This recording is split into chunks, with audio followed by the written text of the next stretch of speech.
시편 144편 1절부터 15절까지 말씀으로 나의 반석이신 여호와, 나의 반석이신 여호와, 이런 제목으로 말씀의 인을 나누고자 합니다. 하나님이 나에게 어떤 분이신가를 알고 사는 것은 매우 중요합니다. 하나님이 나에게 어떤 분이신가? 다윗은 시편 144편에서 노래합니다. 나의 반석이신 여호와를 찬송하리로다. 다윗은 하나님이 나의 반석이 되신다고 고백합니다. 그리고 그 반석 되신 하나님을 뭐하겠다? 찬송하겠다는 겁니다. 사랑하는 성도 여러분, 우리는 다 연약합니다. 아주 작은 일에도 낙심하고 넘어집니다. 누군가 과거에 했던 말 한마디가 지금도 내 가슴을 아리게 할 때가 있습니다. 여러분 어떠세요? 언젠가 누군가 나에게 했던 말, 몇 년, 몇 월, 며칠, 몇 시에 어느 장소에서 그 말 했던 것 지금도 새겨놓으신 분 계시죠? 어떠세요? 그러므로 우리는 갈대와 같은 자신을 의지하는 것이 아니라 하나님을 의지해야 할 줄로 믿습니다. 바로 나의 반석이신 여호와 하나님입니다.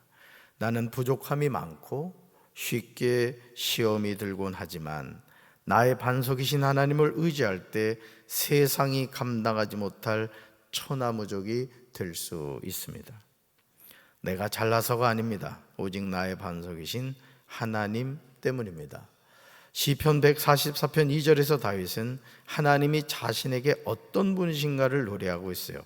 이 다윗의 시편을 보면 다윗은 그냥 막연하게 생각하는 것이 아니라 하나님 그분이 나에게 이런 분이시다, 이런 것을 너무 많이 이렇게 고백하고 있는 것을 보게 됩니다. 우리는 다윗이 고백하는 하나님을 통하여 나에게 하나님은 어떤 분이신가를 깨달아야 돼요. 나에게 하나님이 어떤 분이신가를 우리는 계속 물어야 하고 알아야 됩니다. 하나님이 나에게 어떤 분이시지? 그분이 나에게 어떤 분이실까? 계속 물어야 된다는 거예요. 하나님을 바로 알지 못하면 우리는 마귀의 미혹에 쉽게 넘어집니다. 우리 2절 말씀 같이 읽습니다.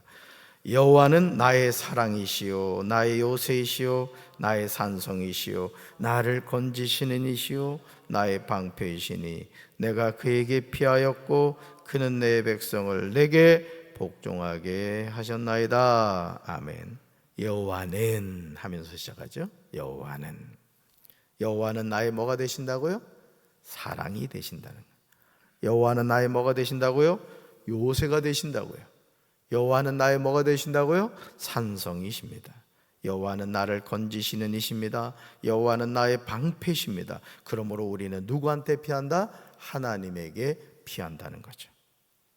다윗은 하나님이 내 백성을 내게 복종하게 하셨다고 합니다. 왜요? 다윗이 왕이기 때문에 그렇죠. 사랑하는 성도 여러분, 신앙생활을 오랫동안 하다 보면 우리는 자신이 하나님을 잘 알고 있다고 생각합니다. 여러분 그렇습니까? 정말 그럴까요? 여러분은 하나님을 잘 알고 계십니까? 하나님이 어떤 분이신가를 경험하셨습니까? 하나님을 진실로 사랑하십니까? 여러분에게 담임 목사가 A4 용지를 한 장씩 주면서 장로님에게 하나님이 어떤 분이시죠? 한번 써보세요. 우리 권사님, 하나님이 어떤 분이신지 한번 써보세요 하고 제가 A4 용지 한 장과 볼펜을 준다면 여러분은 그 A4 용지를 가득 채울 수 있겠습니까? 하나님은 나에게 이런 분이십니다 라고 말이죠. 다윗이 고백하는 하나님을 우리는 만나야 될 줄로 믿습니다. 그리고 나의 사랑, 나의 요새, 나의 산성, 나를 건지시는 분, 나의 방패가 되시는 하나님을 가까이 해야 될 줄로 믿습니다. 그렇게 할 때 우리 영혼이 새롭게 돼요. 우리 인생이 허무하지 않음을 깨닫게 되는 거예요. 여러분 하나님 없는 인생을 생각해 봐요. 인생이 죽음으로 끝난다. 그런데 내가 지금 나이가 80이다. 남은 생에 글쎄 길어봐야 지금 10년, 20년. 내 인생에 얼마나 남았을까? 여러분 천국이 없는 인생을 살아간다 생각해 봐요. 인생이 허망한 겁니다. 근데 여러분 얼마나 복받은 인생이에요.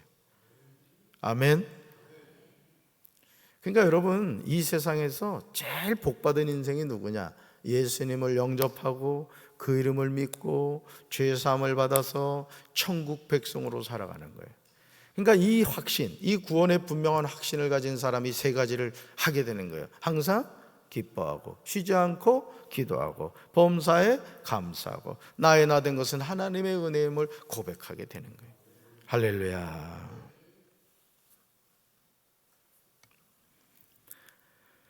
우리 인생이 허무하지 않음을 깨달아야 돼요. 시편 144편 3절에서 다윗은 두 가지 질문을 합니다. 우리가 던져야 될 질문이에요. 한번 던져볼까요? 주님, 사람이 무엇이기에 그렇게 생각하여 주십니까? 인생이 무엇이기에 이토록 생각하여 주십니까? 사람이 무엇이기에? 우리가 늘 질문하는 거잖아요. 인생이 무엇이기에? 인생이 무엇인지 알 수는 없잖아요. 뭘 알 수 없어요? 성경에서 다 대답하고 있는데. 다윗이 던진 질문이 아닙니다. 그냥 던진 질문이 아니에요. 여러분, 성경 말씀은요, 오늘 우리에게 주신 말씀이에요. 아멘. 우리는 사람이 무엇이기에 하나님이 그렇게 생각하여 주는지 궁금하지 않을 수가 없어요. 나 같은 죄인을 하나님이 사랑하여 주셨다. 여러분, 형제자매 가운데 여러분보다 잘나고 똑똑한 형제자매가 있을 거예요. 여러분보다 돈 많고 공부 많이 한 형제자매가 있을 거예요. 근데 예수님을 믿지 않아요. 믿으라고 해도 콧방구도 안 껴요. 근데 여러분, 하나님의 자녀가 되었어요. 은혜예요, 은혜예요. 겁나게 은혜죠. 그러니까 여러분, 성경은 그래서 우리에게 하나님이 너를 지명하여 불렀다 이렇게 말씀하세요. 하나님이 너를 지명하여 불렀다. 우리 여기 새벽 나온 우리 박기덕 성도도 젊은 날 교회를 다녔다고, 그랬다가 긴 방학 후에 다시 왔다고. 하나님이 얼마나 오래 기다렸겠어요. 하나님 눈 빠질 뻔했잖아. 요즘 안과 다니신데. 그러니까 여러분, 하나님은 나 같은 죄인을 사랑해 주시네요. 3개월 간격으로 어머니 두 분을 동시에 보내드리고, 참 요즘 많은 생각이 들어요. 장모님 입관을 하기 전에 그 입관실에 이렇게 어머니 홀로 계셨잖아요. 그 입관하려고 이렇게 들어갔는데 그렇게 어머니가 왜소해 보이는 거예요. 난 어린애가 누워있는 줄 알았어요. 구남매를 낳으신 어머니신데. 여러분도 다 그렇습니다. 우리 예수님 잘 믿읍시다. 우리 육체는요, 흙으로 돌아가는 거예요. 한 줌의 죄로 돌아가는 겁니다. 그러니까 여러분들이, 우리 여성분들 화장할 때마다 뭐라고 그랬어요? 주여, 내 마음도 화장하게 해 주옵소서 그러라고. 어째 아멘을 안 해? 저는 화장을 안 한다고요? 할 때마다 그러시라는 거예요. 인생이 무엇이기에 그토록 생각하여 주시는지 하나님께 질문하지 않을 수가 없습니다. 4절은, 다윗은요 4절에서 이 질문에 대답하고 있습니다. 이 다윗 같은 경우는 물론 성경이 그렇긴 합니다만은 질문을 하면 그 질문에 대한 답을 우리에게 줘요.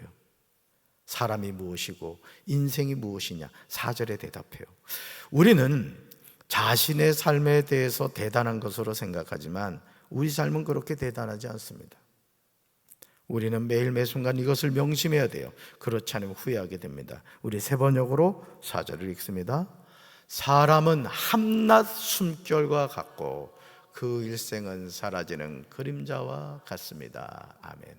사람은 뭐와 같다고요? 한낱 숨결 같다는 거예요. 여러분, 겨울에 여러분, 이게 오늘 보니까 9도더라고요. 지금 세상에 9도가 됐어. 근데 겨울에 말이죠, 창문에 이렇게 얼어 있으면 우리가 호 하고 따뜻한 바람을 불면 어떻게 돼요? 그 녹잖아요, 동그랗게. 우리 인생이 그 숨결과 같다는 거예요. 그의 일생, 인생이 뭐 같다고요? 사라지는 그림자 같대요. 사라지는 그림자. 여러분, 그림자가 실체가 있어요, 없어요? 없잖아요. 몸에 비춰지는 거잖아요. 그림자는 실체가 아니잖아요. 근데 오늘 우리가 이 세상을 살면서 여기 나오듯이 말이죠, 한낱 숨결과 같은 사라지는 그림자와 같은 것을 붙잡겠다고 몸부림을 추는 거예요. 사람이 무엇과 같습니까? 한낮 숨결과 같습니다. 사람의 일생이 무엇과 같습니까? 사라지는 그림자와 같습니다.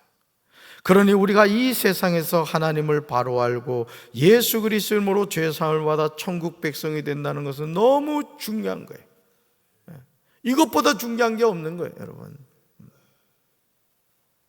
그러니까 여러분, 형제 자매 사이에 재산의 문제 때문에 또 물질의 문제 때문에 얽히는 거 많잖아요, 그죠?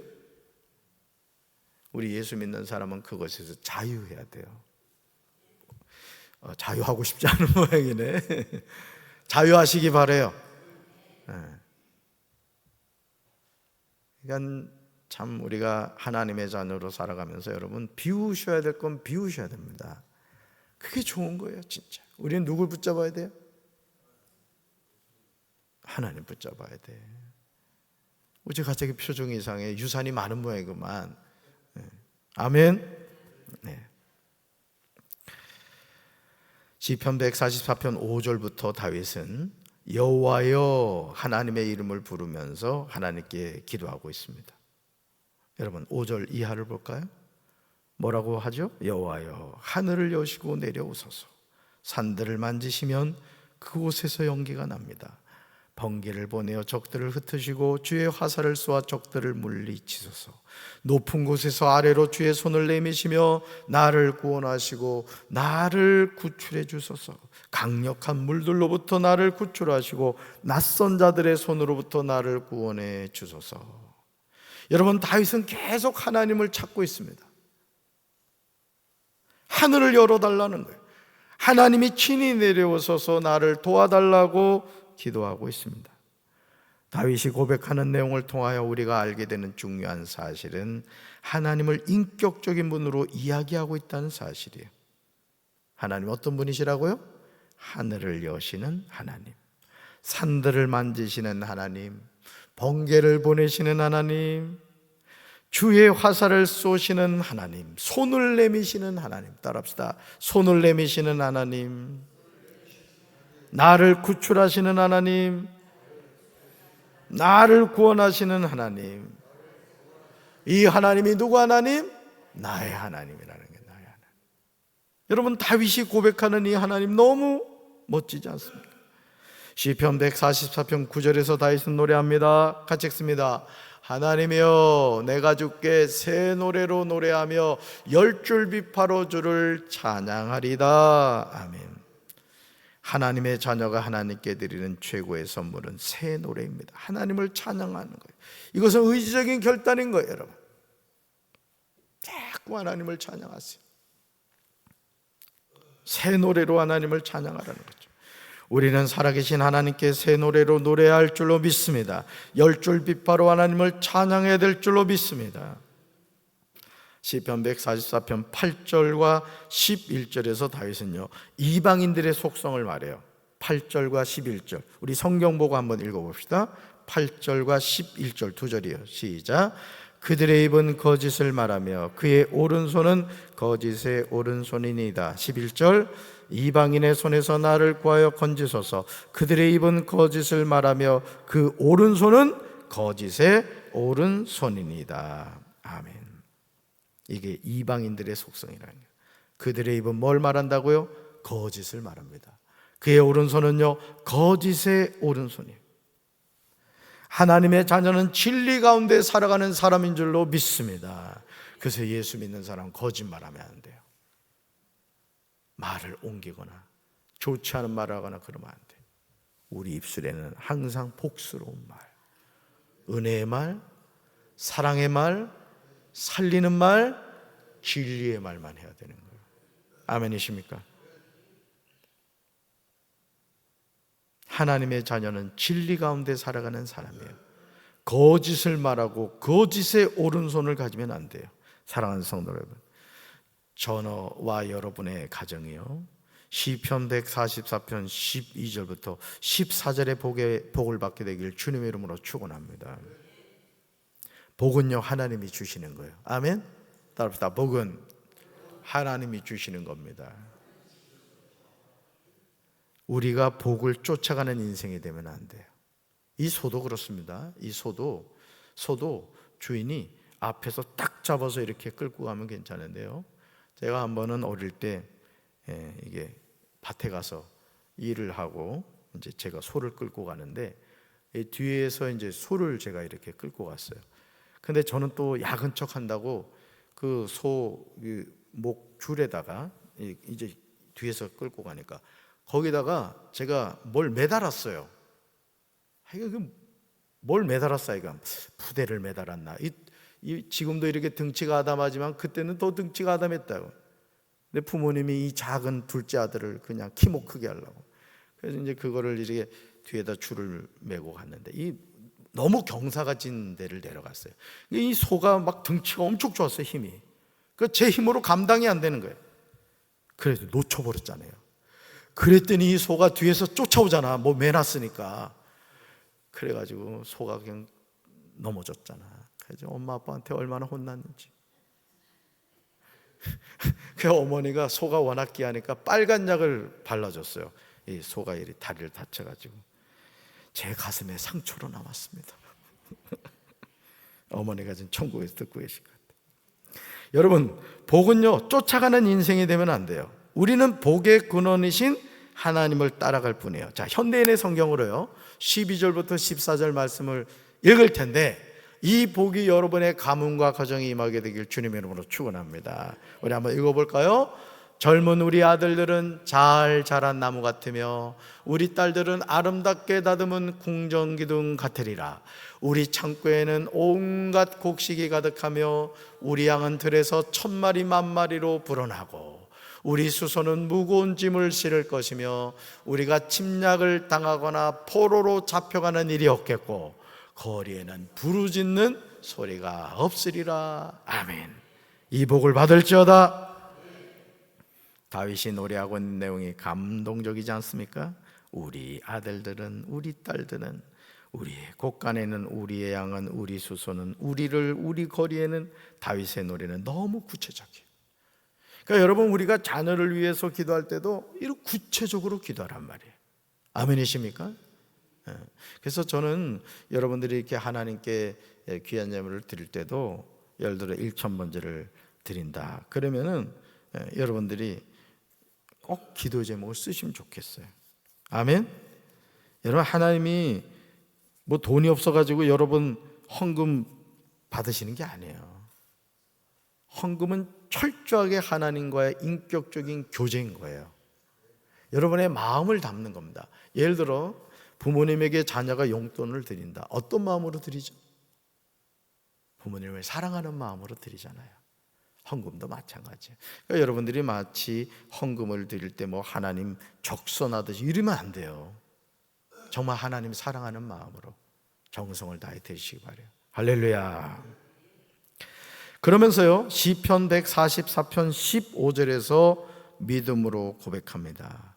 여러분도 이 복이 임하게 되길 바라요. 그러니까 12절부터 14절의 축복의 플러스 이러한 사람이 어떤 사람이냐, 다윗이 결론을 내리는 거예요. 우리 쉬운 성경을 읽어볼까요? 이러한 자들은 복 있는 사람입니다. 여호와를 자기 하나님으로 삼는 자들은 복 있는 사람입니다. 아멘. 여러분이 복 있는 사람이라고요. 12절부터 14절에 복을 받으시기 바라요. 이런 자들이 복 있는 사람이라는 거예요.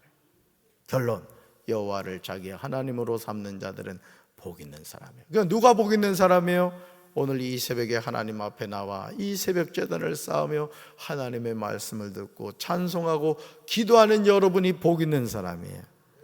우리는 다 복 있는 사람으로 사는 거예요. 오늘도 이 하루 우리 가슴을 펴고 좋으신 하나님, 나는 복 있는 인생이구나. 내 남은 인생 더 하나님을 사랑하고 가까이 되겠구나. 믿음으로 결단하는 우리 성도들 되기를 주님의 이름으로 축원합니다. 가슴에 손 얹읍시다. 사랑